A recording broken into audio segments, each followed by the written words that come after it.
Enregistrement d'ailleurs. Voilà, je viens de lancer l'enregistrement, comme ça après on pourra le diffuser à tout le monde. Ok, la personne suivante qui n'a pas présenté rapidement son activité. Je ne sais pas si oui, je pense qu'il en reste. Abdoulaziz Ser.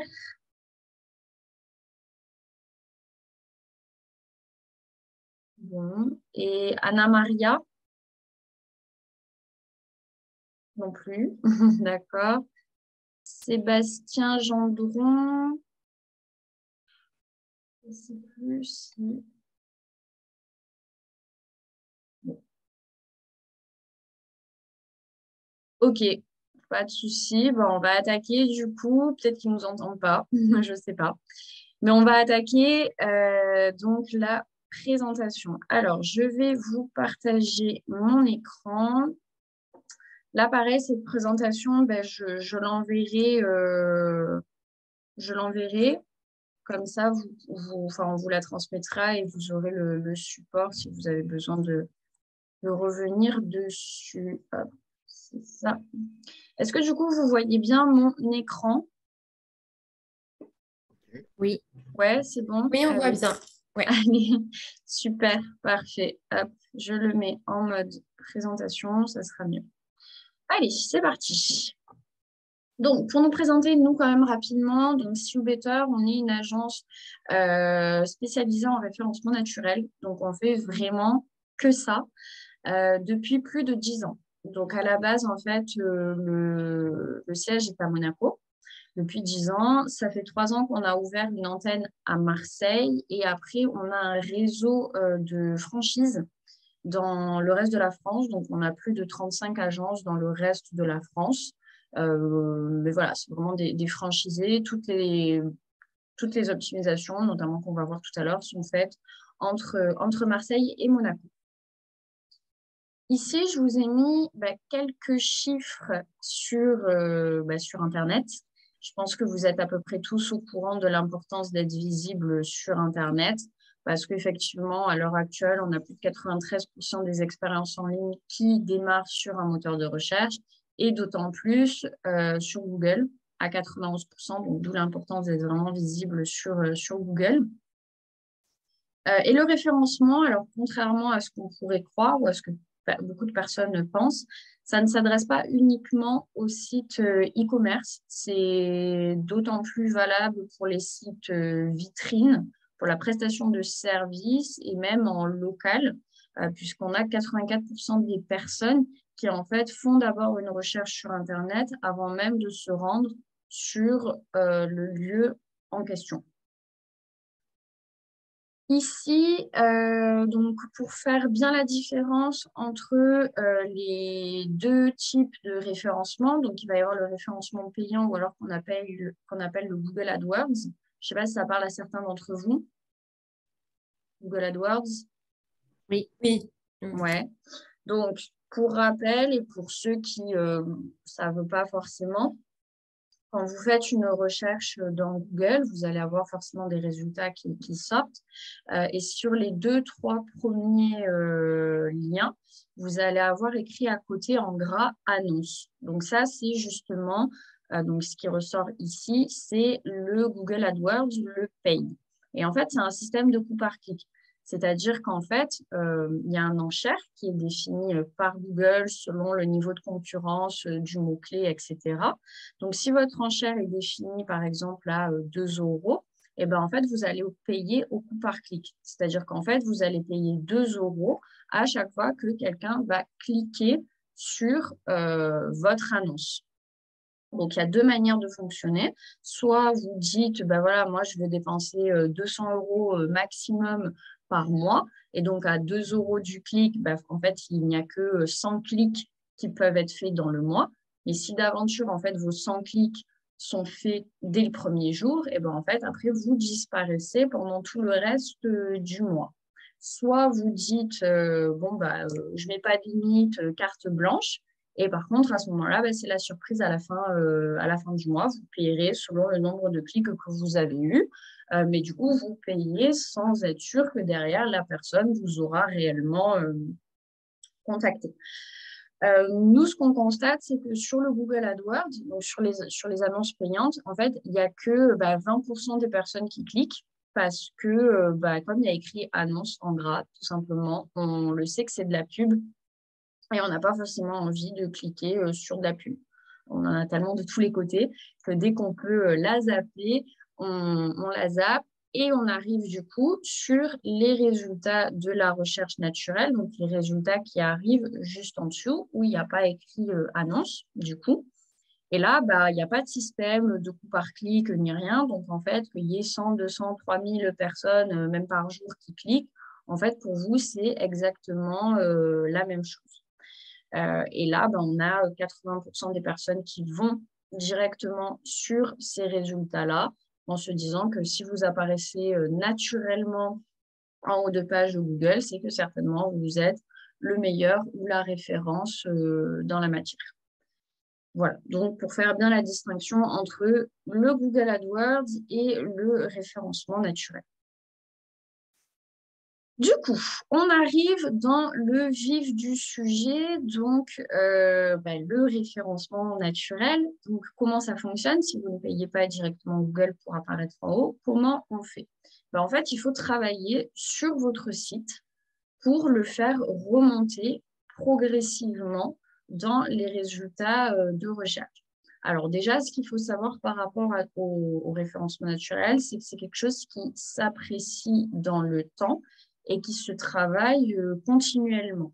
Moi, j'entends beaucoup de personnes, de prestataires, des freelances, peu importe, qui en fait disent à des clients de faire une prestation en one-shot, donc la prestation qui leur coûte 2 000, 3 000 euros, peu importe. En one-shot, ils font en gros le travail une bonne fois pour toutes et puis après, ça monte tout seul. Ça, c'est pas vrai. C'est-à-dire qu'en fait, il faut pas faire un gros travail une fois en one-shot et puis après espérer que ça monte tout seul. C'est pas comme ça que ça fonctionne. C'est quelque chose qui s'apprécie dans le temps, continuellement et qu'il faut travailler vraiment continuellement pour que le site monte petit à petit. Donc, il vaut mieux mettre même 200 euros par mois sur un an. Finalement, vous allez avoir le même budget, la même enveloppe budgétaire, mais en termes de résultats, vous allez avoir beaucoup plus de résultats en le travaillant sur du long terme avec un plus petit budget que de faire un gros travail dès le départ et puis après ne plus rien toucher. Moi, j'ai pour habitude de dire, c'est comme si en fait, vous faites le ménage une grosse fois chez vous, à fond chez vous une fois. Ça ne veut pas dire que le reste de l'année, vous ne faites plus rien. C'est pareil. Là, ça s'apprécie dans le temps. Il faut le faire continuellement. Donc, comment on travaille ça? En fait, ça repose sur 3 choses. Donc, la première partie, vous pouvez ma souris, elle est là.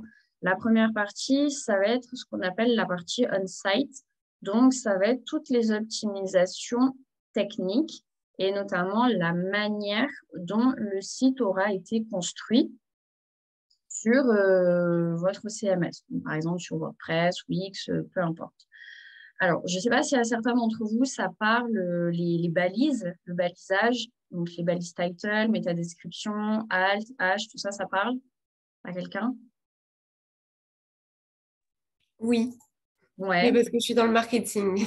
Donc, je ne Oui. sais pas si pour les autres, c'est le cas. Oui, si c'est les balises Internet classiques, oui, ça, on a l'habitude. Enfin. Ouais, les balises, ça vous parle? Balises title, métadescription, tout ça, ça parle? Ouais. Bon, moi, je connais le XML, donc ça ne me dérange pas du tout. C'est Ousmane, voilà, donc ça. Oui, je vois. Ok. En fait, ce qu'il faut savoir, c'est que sur votre site, sur tous les sites, il y a ce qu'on appelle des balises. Donc, des balises, il y en a plein sur votre site et des différentes. On va avoir effectivement les titles, les métadescriptions, les alt, les h, etc. Elles ont toutes une pondération plus ou moins importante. En fait, les balises, ça va être les endroits stratégiques de votre site. C'est-à-dire que quand Google vient scanner un site, en fait, il va récupérer les informations dans les balises, donc dans les endroits stratégiques. Et c'est ça qui nous permet, entre guillemets, de comprendre déjà un petit peu ce que vous faites, où vous le faites.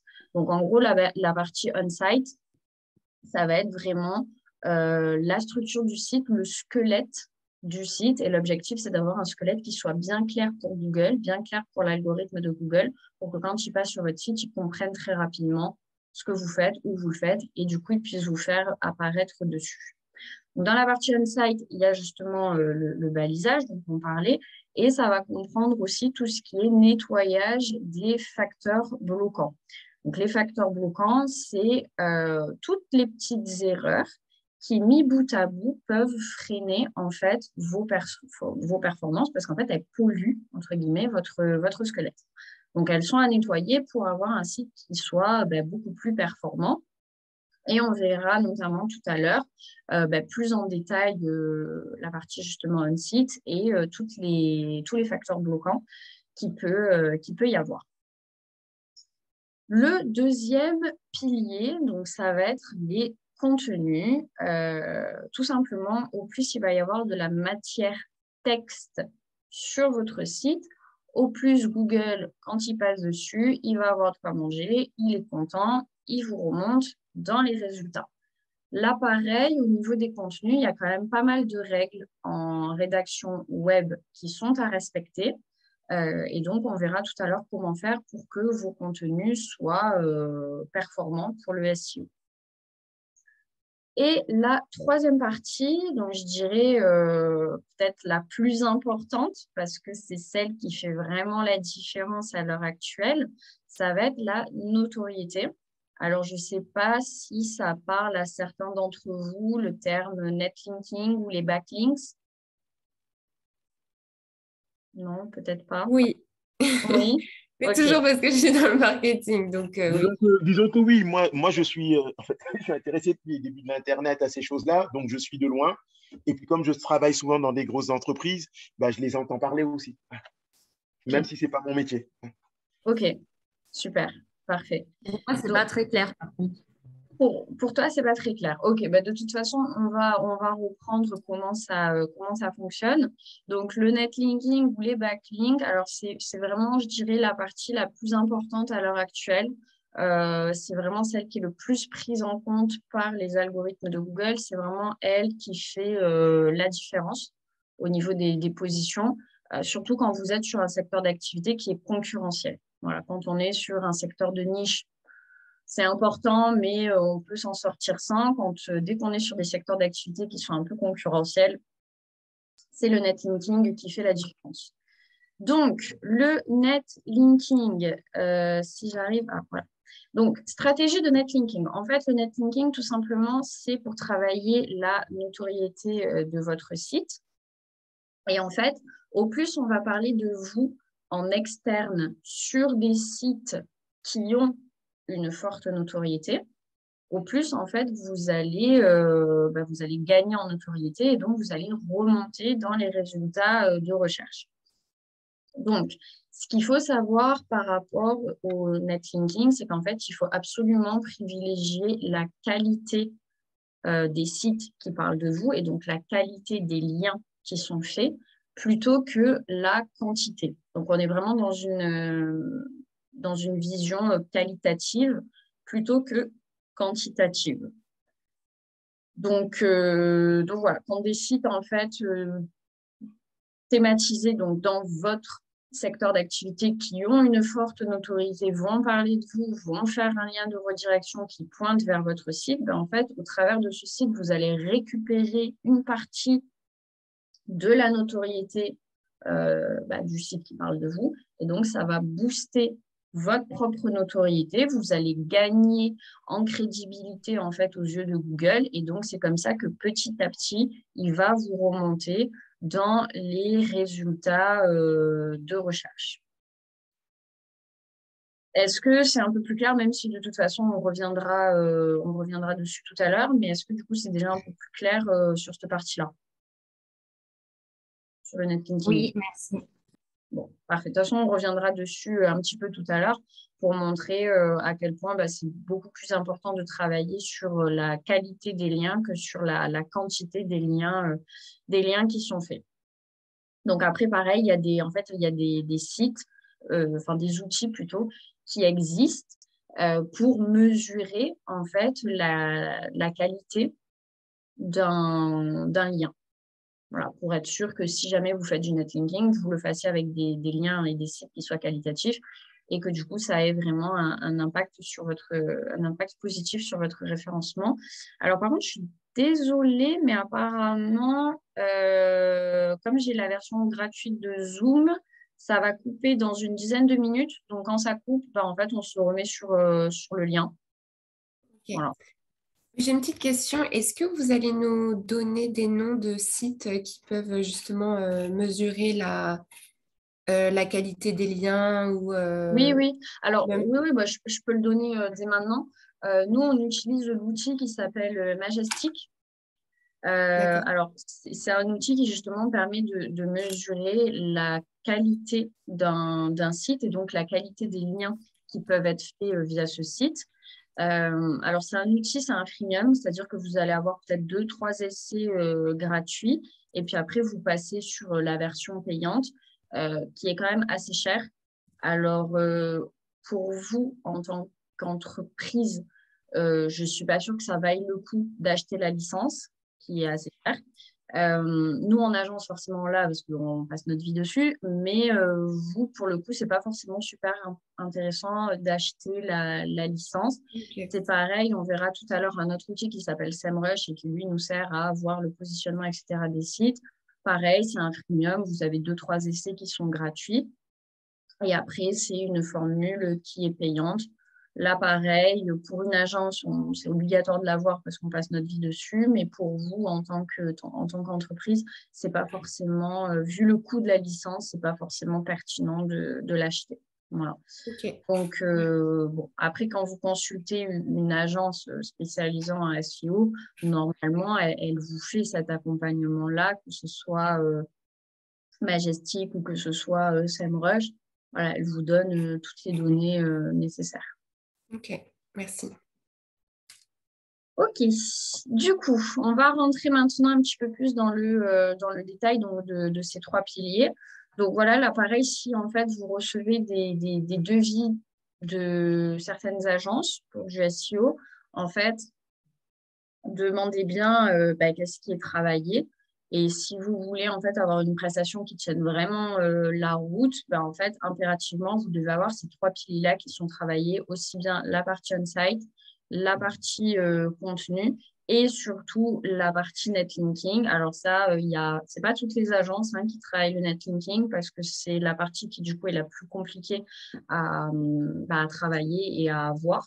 Donc, et pourtant, comme je le disais, c'est la plus importante. Donc, si jamais vous recevez des devis ou autres, faites bien attention à ce que ces 3 piliers soient travaillés. Sinon, en termes de résultats, ça ne sera pas forcément top, top. Du coup, comment établir une stratégie SEO? Donc, le point d'entrée, et c'est ce que je vous disais, donc, qui pourra faire l'objet de notre rendez-vous en tête-à-tête. Avant de commencer, forcément, il faut savoir d'où on part. Donc, on fait une analyse du positionnement. On regarde un petit peu comment votre site est déjà positionné. Potentiellement, on regarde les concurrents et derrière, un petit peu la stratégie qui peut être mise en place. Donc, analyse du positionnement. Là, comme je vous le disais, donc, on se sert de l'outil qui s'appelle SEMrush et qui vous permet justement d'avoir des données sur l'état actuel de votre site par rapport à toute la partie SEO. Donc là, je vous ai mis des aperçus d'écran. C'est l'un de nos clients, donc Blanc des Brunettes en layette, c'est la marque Bébel. Je ne sais pas si ça parle à certains d'entre vous. C'est une marque de sac à langer. Donc typiquement, alors là, les données datent un petit peu, mais à l'époque, elles étaient indexées sur 479 mots-clés. C'est-à-dire que justement, c'est une simulation de combien de mots-clés Google détecte quand il vient scanner ce site-là. Donc, notamment par rapport au remplissage des balises, par rapport au contenu, par rapport à tout ça. En gros, Google comprend 479 mots-clés quand il passe sur le site de Bébel. Ce qui est une bonne base. Après, c'est du e-commerce. Donc, forcément, sur du e-commerce, on peut développer plus de mots-clés que sur du site vitrine. Mais on est déjà sur une bonne base. Et c'est surtout qu'en fait, leurs 479 mots-clés leur ramènent en moyenne 9700 visiteurs par mois sur le site.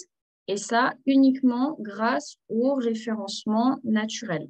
Voilà, ça donne que les données par rapport au référencement naturel.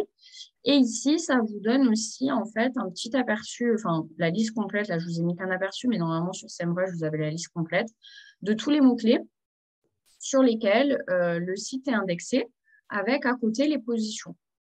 Donc typiquement pour ce site-là, ben, en fait, si vous tapez sur Google mini sac à langer, vous verrez quelles sont les premières sur Google à sortir. Et donc, forcément, quand on est premier à sortir sur des termes qui sont pertinents par rapport à ce que vous faites, ben, c'est ça qui vous ramènera à terme du trafic qualifié.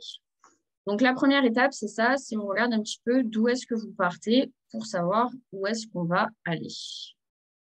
Une fois que ça c'est fait, ben, on attaque du coup vraiment le travail. Donc là, on va être dans le premier pilier dont on parlait tout à l'heure, la partie on-site et notamment tout ce qui va être nettoyage des facteurs bloquants. Donc, je vous ai fait une liste un petit peu de tous les facteurs bloquants qui peut y avoir sur votre site et que pour autant, ben, il faut nettoyer. Donc, les erreurs 404, je pense que ça vous est tous arrivé à un moment donné d'arriver sur une page sur laquelle il y avait écrit erreur 404. Donc, tout simplement, c'est quand en fait vous arrivez sur une page qui n'existe plus. Donc, c'est un lien cassé. Donc, si ça arrive beaucoup sur du e-commerce. Par exemple, si vous supprimez une fiche produit ou autre, vous supprimez la page sans en fait rediriger vers une nouvelle page, ben, en fait, on atterrit, l'utilisateur potentiellement atterrit sur une page qui n'existe plus. Google aussi arrive du coup sur une page qui n'existe plus. Et ça, c'est considéré comme un facteur bloquant parce que ça freine aussi votre expérience utilisateur. Et donc, Google vous pénalise un petit peu par rapport à ça. Donc, si jamais vous devez supprimer une page sur votre site, pensez surtout à toujours faire une redirection 301 ou 302, comme on va le voir juste ici. Donc, justement, faire ces redirections, ça permet de rediriger une ancienne URL vers une nouvelle URL. Donc, on a deux types de redirections, soit les 301, soit les 302. Les 301 sont des redirections qui sont permanentes.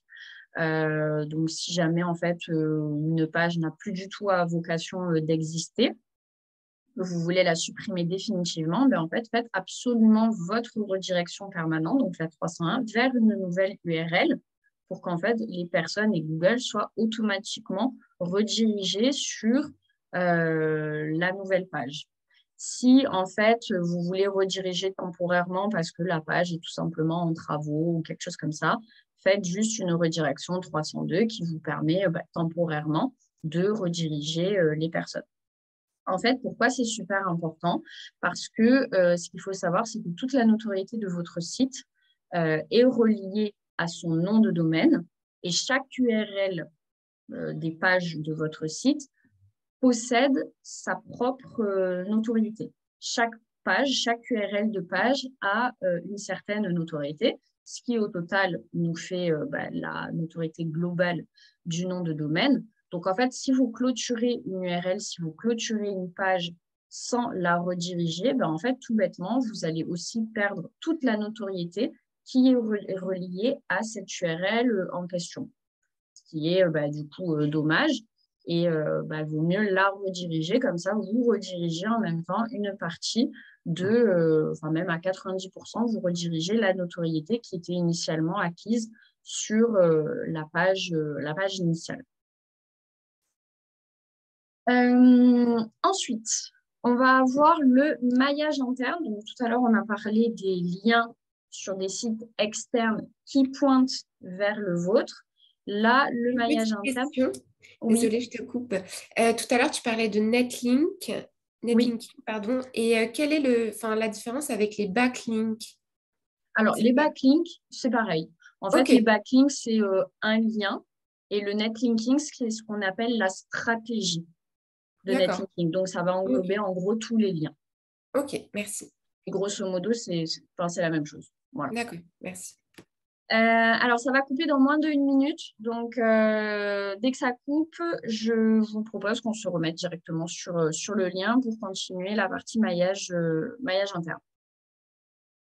Hop, ça va couper. On se remet sur le même lien. Normalement, ça devrait fonctionner.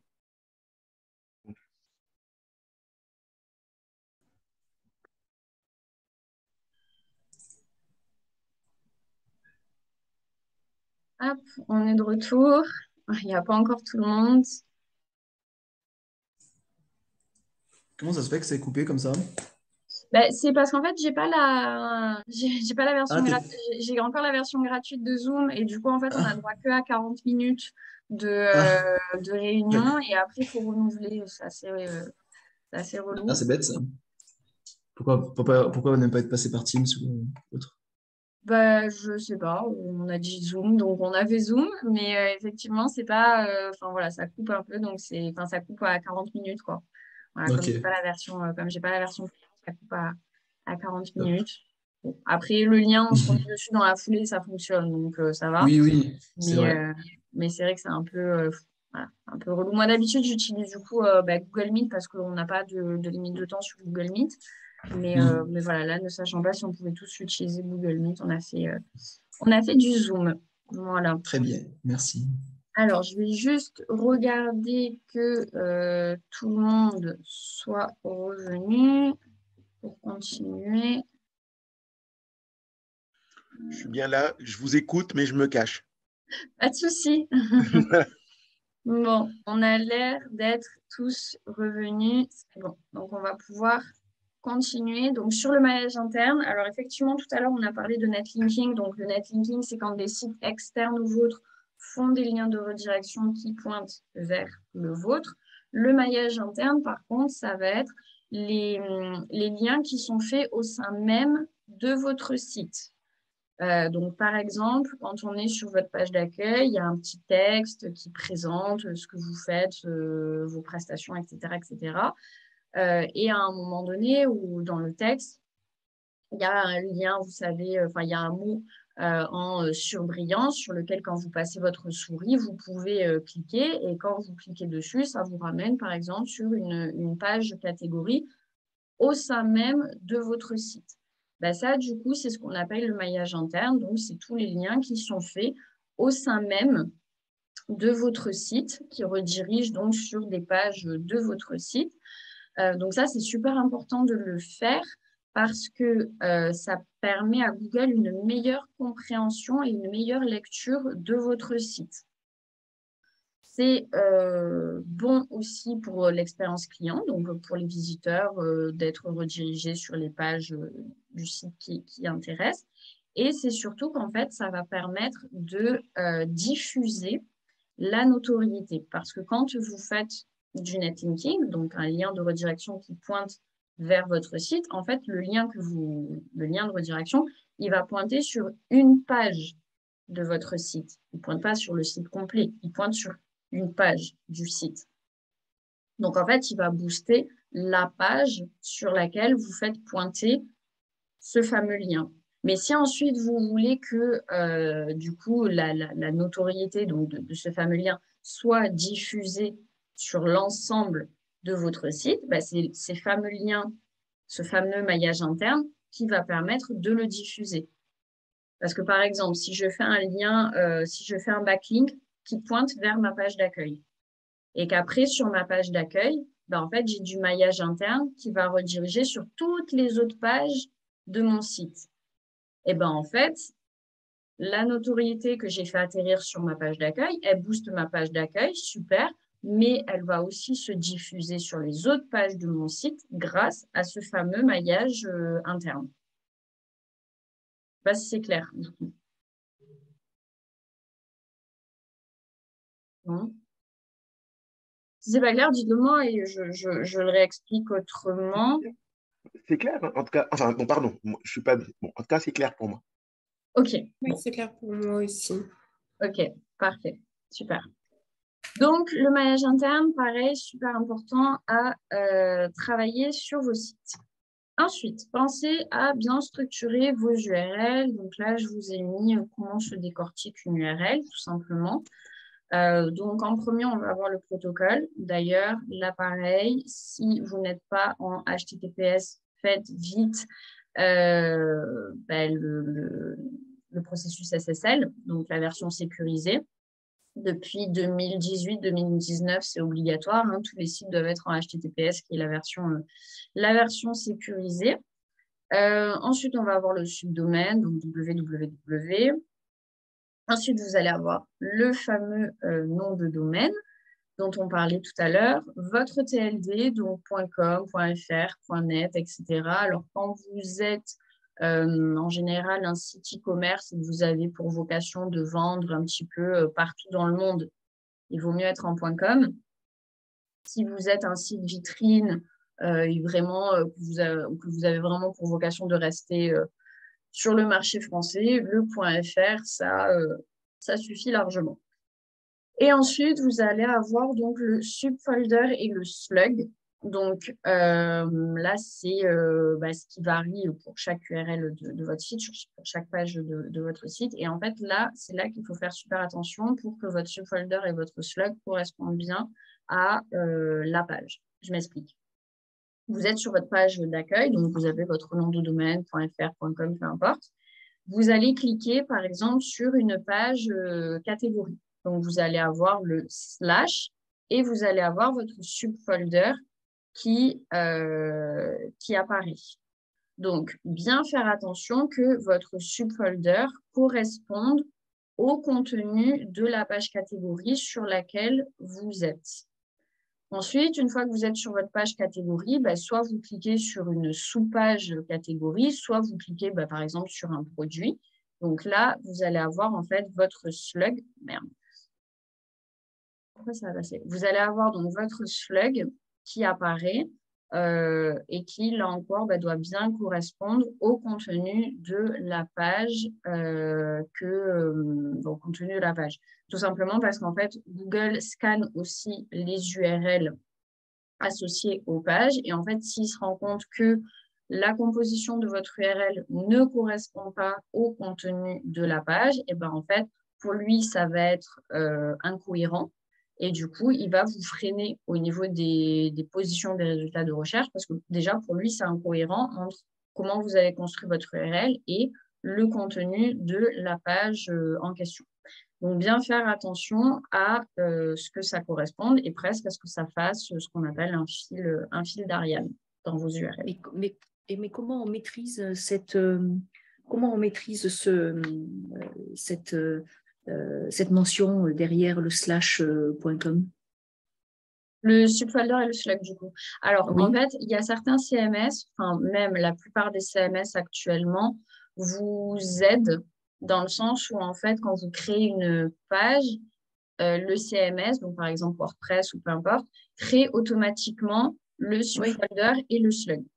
Oui, c'est créé automatiquement, oui, tout à fait. Et normalement, on peut aller le changer? Oui, vous pouvez le changer.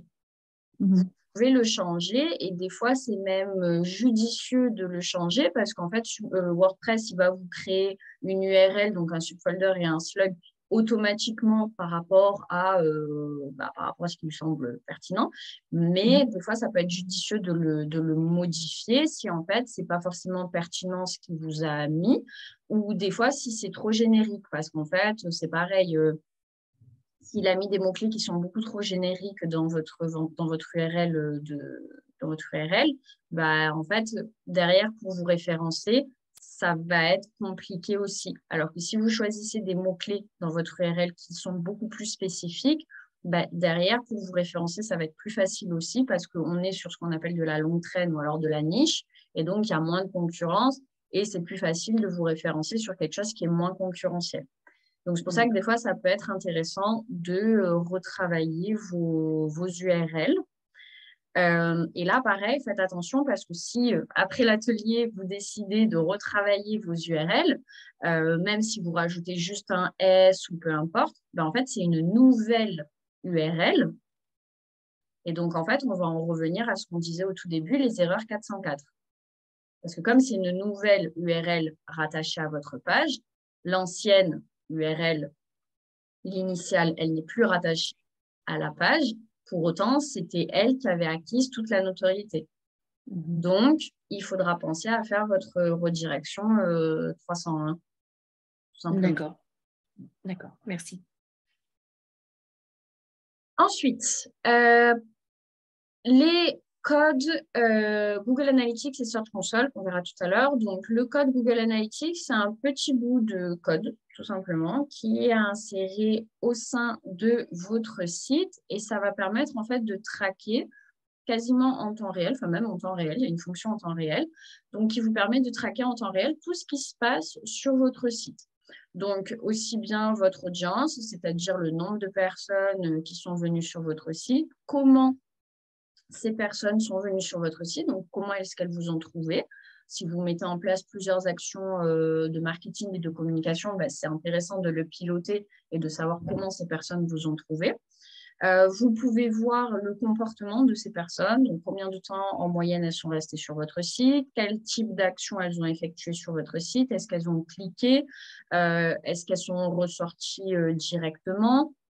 Vous pouvez analyser aussi les conversions, donc les ventes, le chiffre d'affaires, tout ça qui est fait.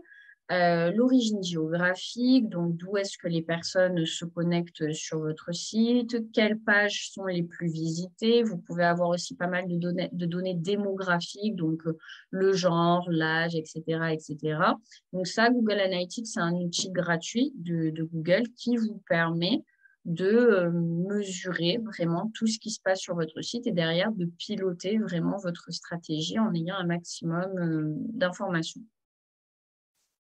Et le deuxième, donc c'est la Google Search Console, donc qui est un petit peu moins connue, mais qui pour autant est tout aussi important parce que la Google Search Console, c'est pareil, c'est un petit bout de code qui est inséré sur votre site et qui, lui, par contre, en fait, il vous remonte toutes les informations et tous les problèmes qui potentiellement peut y avoir sur votre site. Par exemple, si il y a une erreur 404 qui se crée sur votre site, la Google Search Console vous remonte ce type de problème-là. Pareil, comme vous le savez maintenant, tous les sites doivent s'adapter au format ordinateur, tablette et téléphone. Si à un moment donné, la version mobile, ça arrive, bug un petit peu, en fait, la Google Search Console va vous remonter ce type de problème. Donc, en fait, vous allez être informé et pouvoir les corriger pour aussi bien améliorer votre expérience utilisateur que améliorer votre référencement parce que ça vous remonte tous les facteurs bloquants qu'il peut y avoir potentiellement sur le site. Ensuite, on va attaquer donc le deuxième pilier qui était donc celui des contenus. Alors, comme on le disait, il faut qu'il y ait du contenu sur votre site, mais il y a quand même pas mal de règles à respecter. Une des premières, ça va être de vraiment travailler tout le champ sémantique dans vos contenus. Donc, quand vous choisissez un axe de communication et un mot-clé à travailler sur lequel vous voulez vous positionner, il va vraiment falloir travailler autour de ça tout le cocon sémantique, tout le champ sémantique, donc tous les mots qui vont pouvoir se raccrocher à l'axe de communication que vous avez choisi. Là, pareil, il faut quand même un certain volume de texte sur vos sites. Donc, pour vous donner un ordre d'idée, quand on est sur du site vitrine et pour du référencement en local, grosso modo, il va falloir sur chaque page de votre site minimum 400 mots. Quand on est sur des sites e-commerce, donc pour du référencement en national, ça va dépendre de la concurrence, mais grosso modo, il va falloir sur chaque page de votre site entre 600 et 800 mots. Voilà, donc, il faut vraiment que chaque page de votre site possède un certain volume de texte. Mais comment on peut mettre 800 mots sur une page produit? Alors, ce n'est pas forcément les pages produits, parce qu'en fait, les pages produits, elles n'ont pas une énorme pondération pour le référencement. Par contre, ça va être la page d'accueil et toutes les pages catégories, sous-catégories, dans un premier temps. Et ce qui peut être intéressant après, mais c'est vraiment dans un temps 2, c'est vraiment la cerise sur le gâteau, c'est de travailler le blog. Oui. Voilà. moi, je vois beaucoup de personnes qui rédigent énormément d'articles de blog, mais à côté de ça, la page d'accueil, les pages catégories ne sont pas du tout optimisées au niveau des contenus. Et en fait, c'est des coups d'épée dans l'eau, dans le sens où le blog, c'est très bien de le travailler, mais en temps de cerise sur le gâteau, parce qu'en fait, pour Google, ça a une moins grosse importance que page d'accueil et page catégorie. Donc, en fait, on vient d'abord travailler ces pages-là. Et ensuite, une fois que c'est bien optimisé, on peut venir alimenter régulièrement un onglet blog. Après, les pages catégories, les pages produits, pardon, c'est pas possible effectivement de mettre 600 à 800 mots pour chaque produit. Donc voilà, c'est pas tellement valable pour les pages produits. D'accord, merci. Ensuite, une autre règle super. Oui. Excusez-moi, venez dire quelque chose d'important. Ousmane, je peux juste vous couper 15 secondes. Oui. Vous avez dit qu'avant de travailler le blog, il faut travailler plutôt la page d'accueil et quelle autre page? Page catégorie et sous-catégorie. D'accord, merci. Plaisir. Moi, j'avais une petite question. Oui. Ça y est, je l'ai perdu. Bonjour Dory. Oui, par rapport au CMS et au référencement, il me semble qu'on est limité à vraiment même pas une dizaine de mots-clés, je crois, pour les sites vitrines. Il me semble au début sur Wix que j'ai été très limitée dans les mots-clés. Ah oui, parce qu'en fait, quand tu es dans ton back-office Wix, il te demande, en gros, dans les paramètres généraux, il te demande, je crois même, 3 mots-clés qui vont résumer ton activité au global. Mais en fait, tu n'es pas limité à 3 mots-clés. Pas du tout. Et après, ça, on peut les rajouter où? Dans les balises, déjà, parce que des balises, tu en as de partout. Et sur toutes les pages de ton site, tu as des balises, les titles, les métadescriptions, les alt, les hash, etc. La balise alt, pour rappel, c'est en fait le nom que vous donnez à une image, parce que Google n'est pas capable de lire une image. Donc, en fait, il va aller lire le nom que vous avez donné à cette image. C'est pour ça que si vous téléchargez des images sur votre site qui s'appelle JPEG 3600, ça ne sert à rien. Il va falloir appeler vos images avec des mots-clés pertinents à votre activité, parce que c'est des balises.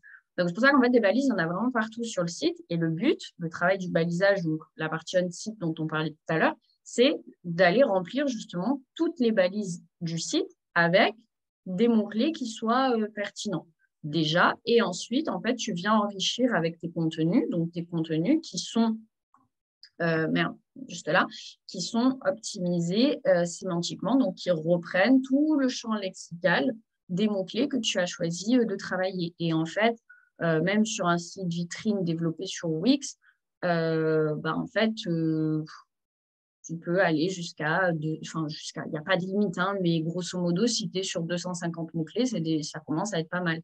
Donc, tu n'es pas du tout limité à 10 mots-clés, quoi.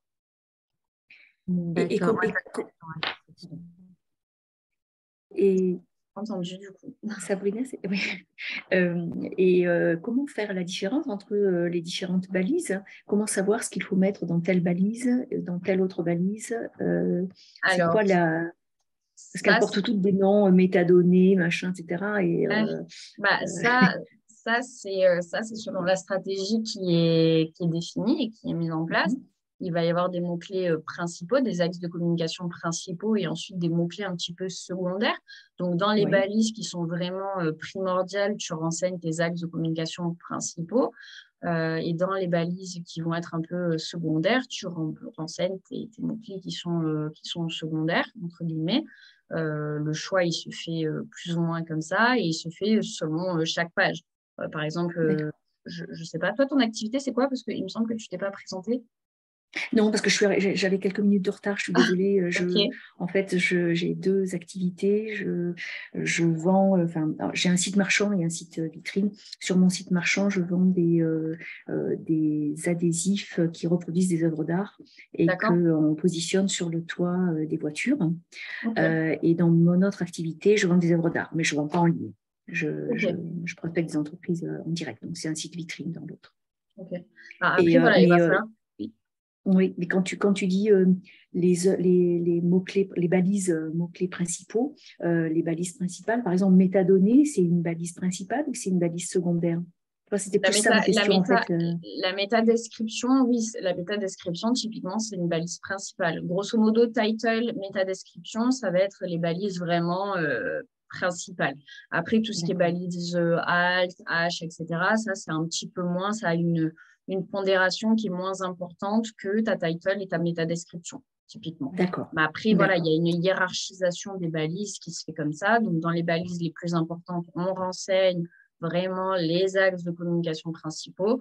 Et dans les balises moins importantes, on va renseigner tout ce qui est mots-clés secondaires ou nous, ce qu'on appelle les mots-clés satellites. Voilà. D'accord. Moi, je ne suis pas sur WordPress, je suis sur Joomla pour ce qui concerne Artway et sur PrestaShop pour ce qui concerne Art & Drive. PrestaShop, c'est bien pour tout ce qui est e-commerce. En général, ça c'est plutôt pas mal. Oui. Plutôt, c'est Joomla pour du vitrine, oui, aussi, c'est oui. Après, comme je le disais, c'est que le choix du CMS est certes important, mais du moment où les bonnes pratiques sont mises en place, on arrive à avoir des bons résultats, peu importe le CMS. Merci. Avec plaisir. Deuxième règle, autre règle super importante par rapport à la rédaction des contenus. En gros, la règle, c'est 2 URL, en gros, comment vous dire, 2 URL différentes. Sur 2 URL différentes, il ne doit pas y avoir le même contenu. Voilà. 2 URL différentes, 2 contenus différents. Si vous avez le même contenu sur 2 URL qui sont différentes, vous êtes pénalisé par Google. Donc, c'est valable pour 2 URL de votre site, au sein même de votre site. Et bien sûr, c'est valable aussi pour 2 URL de 2 sites différents. Donc, par exemple, je ne sais pas, vous avez vu un texte de l'un de vos fournisseurs, de l'un de vos concurrents, peu importe, et vous allez faire un copier-coller pour le mettre sur votre site en le retravaillant brièvement pour ne pas faire trop flagrant non plus. Ça va être pénalisé parce que 2 sites différents, 2 URL différentes possèdent le même texte. Et en plus, si c'est vous qui avez copié, c'est vous qui allez être pénalisé, ce n'est pas l'autre. Par contre, c'est valable aussi au sein même de votre site. C'est-à-dire que si à un moment donné, vous avez rédigé un contenu, un texte, et que vous le mettez aussi bien sur votre page d'accueil que sur votre page catégorie et sur votre page contact, ça reste au sein même de votre site, mais c'est des pages différentes, donc vous devez avoir des contenus qui sont différents. Donc là, pareil, si vous faites ça, vous serez pénalisé par Google parce que c'est ce qu'on appelle du duplicate content. Voilà. Ensuite, quand vous rédigez des contenus, donc le tout, ce n'est pas de rédiger des gros pavés de texte et les balancer sur votre site comme ça. Il faut quand même les hiérarchiser un minimum. Donc, notamment en utilisant ce qu'on appelle les balises HN. Donc, il y en a 6 différentes, la H1, la H2, la H3, la H4, la H5 et la H6, par ordre d'importance. En gros, ça va être des titres et des sous-titres. Donc, ce qu'il faut savoir, c'est qu'il n'y a qu'une seule H1 par page. Par contre, vous pouvez avoir plusieurs H2, H3, H4, H5 et H6. Je vous ai mis ici à côté, en gros, la structure optimale pour, quand vous rédigez des contenus, pour la structuration de vos contenus. Alors ça, je vous conseille de le noter parce que, en fait, il y a très peu de personnes qui le savent. Il y a même très peu d'agences SEO qui le savent. Donc, ça peut être pas mal que vous le notiez. En gros, la structure optimale, ça va être une H1. On enchaîne avec une H2, H3, H3, H3. De nouveau une H2, H3, H3, H3. Ensuite, donc, on arrive au 3e pilier, donc le travail sur la notoriété et notamment la campagne de netlinking, donc les liens de redirection dont on parlait tout à l'heure. Là, en fait, je vous ai juste mis 2 exemples, juste pour illustrer à quel point c'est beaucoup plus important de travailler votre netlinking de manière qualitative plutôt que quantitative. Donc, les 2 exemples que j'ai pris, c'est celui de Mano Mano et de Leroy Merlin. Donc, je vous ai fait aussi bien des aperçus SEMrush dont on parlait tout à l'heure que des aperçus Majestic dont on parlait tout à l'heure aussi. Donc, justement, pour comparer les 2 stratégies. Donc, ce qu'on voit pour ManoMano, c'est qu'ils sont indexés sur 1,5 million de mots-clés, ce qui est déjà énorme. Et en termes de trafic, ça leur ramène 12,6 millions de visiteurs par mois, uniquement grâce au référencement naturel, ce qui est énorme aussi. Et quand on regarde ici la stratégie en fait, de netlinking qui a été mise en place, en fait, on a deux indicateurs. On a d'abord le trust flow qui est ici et le citation flow qui est ici. Le trust flow, en fait, ça va être votre indicateur de qualité. Le citation flow, ça va être votre indicateur de quantité. Donc, quand on analyse les deux, ici, 17 pour la qualité et 35 pour la quantité, ben, on se rend compte déjà que normalement, entre le trust flow et le citation flow, on devrait avoir des valeurs qui sont quasiment les mêmes. Donc là, on voit que déjà entre 17 et 35, on a un écart qui est assez important. Mais surtout, en fait, on se rend compte que 17, donc notre indicateur de qualité, est inférieur à notre indicateur de quantité. C'est-à-dire qu'en gros, ManoMano, dans leur stratégie de netlinking, ils ont privilégié de faire beaucoup de liens, mais pas forcément toujours des liens qui soient très qualitatifs. Donc, c'est pour ça qu'on a un indicateur de quantité supérieur à un indicateur de qualité. Bon, ils ont quand même des très bons résultats. Mais quand on regarde la stratégie de Leroy Merlin, en fait, on voit qu'eux, ils sont sur 2,1 millions de mots-clés, donc finalement un peu plus que ManoMano, mais pas non plus énormément plus. Et par contre, en termes du trafic, ils ont 3 fois plus de trafic que ManoMano, avec 34,5 millions de visiteurs mensuels uniquement en organique. Parce que quand justement on analyse ici la stratégie de netlinking et qu'on regarde les deux indicateurs, donc le trust flow indicateur de qualité et le citation flow indicateur de quantité, déjà on est sur des valeurs qui sont un peu plus similaires. Et c'est surtout qu'en fait, on a un indicateur de qualité, donc le trust, qui est supérieur à notre indicateur de quantité, le citation. Donc, ça veut dire qu'en fait, eux, leur stratégie, elle est beaucoup plus sur un plus petit volume de liens, mais des liens qui, en fait, sont beaucoup plus qualitatifs. Et donc, avec finalement pas beaucoup plus de mots-clés, ils arrivent à générer, par contre, 3 fois plus de trafic parce qu'en fait, ils sont tout simplement mieux positionnés. Est-ce que du coup, vous arrivez bien à voir la différence entre la stratégie de netlinking quantitative et qualitative?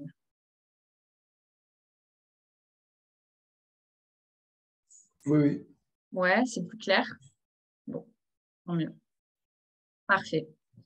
Alors maintenant, quels sont les impacts d'une bonne stratégie de SEO sur votre site? Parce que forcément, c'est quand même voir quels sont les bénéfices que ça peut vous rapporter. Donc, d'abord, vous allez gagner en visibilité parce que forcément, vous allez remonter dans les résultats de recherche Google sur des mots-clés qui vous intéressent de travailler. Donc, on gagne en visibilité sur Internet. Là, je vous ai mis en fait sur le côté un exemple. C'est un de nos clients qu'on a à Marseille. Donc, c'est un chocolatier qui est à Marseille. Lui, forcément, il voulait se positionner sur le mot-clé chocolaterie Marseille. Donc, c'est sur ça qu'on a travaillé. Et maintenant, si vous tapez chocolaterie Marseille, vous verrez que typiquement, c'est le deuxième à sortir. Idem sur chocolat artisanal, chocolatier Marseille, livraison de chocolat, etc. Donc, c'est la baleine à cabosse. Si vous voulez faire le test, vous verrez qu'il sort tout en haut de page 1. Donc, il a augmenté sa visibilité sur Internet. Le fait d'augmenter votre visibilité sur Internet, forcément, ça va vous ramener du trafic qualifié sur le site. Et donc là, c'est des aperçus Google Analytics, justement, que je vous ai mis pour voir un petit peu ce que ça ramène. Donc là, en fait, vous avez typiquement tous les canaux d'acquisition du site triés par ordre d'importance. Donc, en premier, on a l'Organic Search, qui est le référencement naturel, qui a quand même généré plus de 700 000 visiteurs. Donc, ça nous ramène du monde. Et forcément, au plus vous allez avoir du monde qualifié sur votre site, au plus vous allez augmenter votre chiffre d'affaires, que ce soit les conversions en ligne, donc les ventes en ligne, ou augmenter votre nombre de contacts, donc de personnes qui vous appellent pour vos prestations.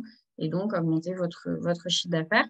Donc là, pareil, c'est un aperçu Google Analytics qui vous permet de voir, comme on le disait, le nombre d'utilisateurs, etc., mais qui met surtout en valeur les transactions et les revenus qui ont été faits parce qu'ils ont une partie boutique en ligne. C'est toujours le chocolatier dont je vous parlais tout à l'heure. Donc, on peut voir qu'eux, ils ont augmenté leur chiffre d'affaires grâce au référencement de 1135%. Parce que justement, ils ont d'abord gagné en visibilité, ensuite en trafic qualifié et donc forcément augmentation des ventes. Et ça, tout simplement, c'est mon contact. Donc, vous avez mon numéro de téléphone, vous avez mon mail et vous avez notre site si jamais vous voulez aller jeter un petit coup d'œil. Et surtout, comme je vous le disais, si ça intéresse certains d'entre vous, de prendre un rendez-vous en tête-à-tête pour qu'en fait, on analyse votre site, comment il est positionné à l'heure actuelle, quelle est la stratégie de la concurrence et quelle serait la stratégie de mots-clés à mettre en place pour vous. Si ça vous intéresse justement de faire ce rendez-vous qui, dans le cadre du partenariat avec Multibureau, vous est offert, à ce moment-là, vous me direz et on se cale une date pour voir tout ça. Voilà. Est-ce que, du coup, c'est quand même un petit peu plus clair? Est-ce que vous arrivez à mieux voir comment ça fonctionne, le référencement, et quelles sont les différentes choses à mettre en place sur vos sites? Oui, c'est vraiment intéressant. Merci beaucoup. Avec plaisir. Merci. Et moi, je suis arrivée en retard. J'avais noté 12h30 en fait. Donc, évidemment, j'ai raté la première demi-heure. Je suis vraiment désolée pour ça. Est-ce que votre présentation fait l'objet d'un PowerPoint qu'on peut télécharger ou c'est pas possible? Cette présentation, dans tous les cas, je l'enverrai à Marie et Saskia pour qu'ensuite elles vous la fassent, qu'elle la vous la diffuse. fera parvenir, effectivement, ouais, par email. Très bien, très bien. Super. Super. Ce sera en 2 temps puisque il y a une coupure. Oui, la coupure, j'ai assisté à la coupure. Voilà, il y aura une partie 1 et une partie 2 du coup. C'est ça. Du coup, il y aura le PDF, le PPT, pardon, qui vous sera envoyé et il y aura aussi la visio. Voilà, donc vous aurez tout si jamais vous voulez réécouter ou repasser sur le dos. Voilà. Ah, super. Merci beaucoup. Est-ce qu'il y a d'autres questions? Est-ce qu'il y a d'autres choses, des choses qui ne sont pas très bien comprises ou des choses sur lesquelles vous aimeriez revenir? Ou est-ce que dans l'ensemble, c'est OK? Moi, Ousmane, j'ai une petite question parce que j'ai eu un moment d'inattention quand on a parlé des 800 mots par page. Oui. Si quelqu'un d'autre a des questions, je laisse poser comme j'ai déjà parlé assez. Je crois qu'il y a quelqu'un qui a levé la main. Sébastien Gendron. Oui, voilà. Oui, écoute, petite question. Peux-tu juste concrètement la différence quand on monte une page web entre H1, H2, H3? Parce que tu as vu que tu en as mis plusieurs H3 par rapport à un H2. Le H2 revient. Je ne sais pas si c'est trop compliqué à expliquer en 2 minutes, là, mais. Oui, je suis en train de revenir sur la slide en question. C'était là. C'est ça, c'était par rapport à ça? Oui, c'est ça. Ouais. Et du coup, c'était quoi la question? En fait, concrètement, quand on monte une page, qu'est-ce qui fait la différence entre un H2 et un H3? Qu'est-ce qui fait qu'on revient à un H2? Comment ça se... En gros, ça, si tu veux, tes balises HN, ça va être tes titres et tes sous-titres. Ouais. Donc, en fait, sur une page, tu vas avoir un seul titre, parce que tu ne peux pas donner plusieurs titres principaux à une page. Par contre, tu peux avoir plusieurs sous-titres, sous-sous-titres, sous-sous-sous-sous-titres, etc., etc. Donc, c'est hiérarchisé. C'est comme un livre. Si tu veux un livre, il a un titre, et puis après, tu as des sous-titres, etc., etc. C'est un petit peu la même chose, sauf que tu fais ça pour chaque page. Chaque page doit avoir une H1, et après, tu développes avec tes H2, H3, etc., etc. Et c'est pour ça que je vous ai mis la structure optimale quand vous rédigez un contenu, parce que c'est en gros la structure que Google préfère quand il vient scanner un site. OK. Merci. Et il faut faire H1 avant de faire H2 et avant de faire H3, c'est ça, hein? Ah oui, oui, parce que du coup, tu as H1, c'est ton titre. Voilà. C'est ça. La H1, c'est ton titre, ta H2, c'est ton sous-titre, ta H3, c'est ton sous-sous-titre. Donc, en fait, tu ne peux pas mettre un sous-sous-titre avant ton titre. Avant d'avoir mis un, oui. C'est ça. Donc, c'est pour ça que ça va être vraiment la structure optimale à mettre en place. D'abord, ta H1 et ensuite, tu enchaînes avec une H2, une H3, H3. Tu peux revenir sur une H2. Tu peux avoir plusieurs H2, H3, etc. Mais tu n'as qu'une seule H1 par page. Et grosso modo, les 4, 5, 6, on s'en fiche. C'est-à-dire que si on n'a pas, c'est pas très grave. Je peux revenir à ma question alors, s'il n'y a plus… Ouais. Voilà, moi, c'était par rapport aux mots. Donc, c'est quand tout à l'heure, tu as dit qu'il fallait avoir 800 mots par page pour être dans le coup, si je puis dire, avec Google. Tu parlais de mots-clés où il fallait que la page en elle-même, il y ait 800 mots tout court dans la page. Ouais, non. Alors, c'est 800 mots au global. D'accord. Ce n'est pas 800 mots-clés, sinon ça ferait beaucoup. D'ailleurs, quand vous rédigez des contenus, il faut que vos contenus aient un sens. Il faut que ça soit des vraies phrases qui aient un sens. Donc, forcément, vous allez intégrer des mots qui ne sont pas forcément des mots-clés. Si vous intégrez en fait des listes de mots-clés comme si c'était des listes de courses, mais version mots-clés, surtout ne le faites pas parce que ça, c'était autorisé il y a quelques années. Mais maintenant, vous êtes pénalisé par Google si vous insérez des contenus qui n'ont pas de sens et qui sont tout simplement des listes de mots-clés. Donc, c'est pour ça que oui, quand je dis 800 mots sur chaque page, c'est au global. Voilà. Après, bien sûr, dans vos contenus, comme on le disait tout à l'heure, il faut que vous les optimisiez au maximum avec les mots-clés et le champ sémantique qui vous intéressent. D'accord, ça me va. Voilà. Merci. Ouais, parce qu'après, on a reparlé des mots-clés juste après. Je me posais des questions. Oula, ça me semblait difficile quand même de mettre 800 mots-clés sur chaque page. C'était plus des mots-clés, quoi, à ce niveau-là. Ouais. Ça serait compliqué. Non, ça serait compliqué, mais grosso modo, quand vous rédigez un contenu pour une page, vous pouvez le rédiger sur un Word et comme ça, vous avez le comptage des mots, du nombre de mots qui se fait. Et en fait, quand vous atteignez 600, 800 mots, vous savez que vous êtes sur des textes qui ont assez de matière pour Google. Et que donc, ça sera… normalement, si vos contenus ont quand même été bien enrichis avec vos axes principaux, votre champ sémantique, etc., vous savez que normalement, ça devrait être des textes qui soient performants pour Google. D'accord. Peux-tu remettre ta slide où tu montes tes 5 axes là, de développement avec ta stratégie web? Je n'ai pas le temps de tout noter. Ouais, parfait, merci. Donc, les 3 piliers du référencement, on-site, qui est la technique, les contenus et la notoriété. Après, oui, il y a la stratégie, donc ça se fait en amont. Comme on l'a vu, c'est l'audit SEO et le suivi, parce que, comme on le disait, le référencement, ça s'apprécie dans le temps. Donc, il faut quand même faire un suivi régulier pour vérifier que la stratégie mise en place fonctionne, donc notamment avec des outils comme Google Analytics, Google Search Console, etc.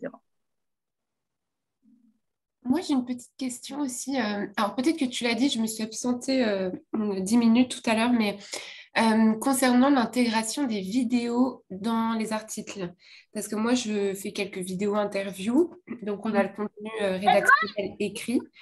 Et j'intègre par le biais de YouTube un lien de redirection vers YouTube.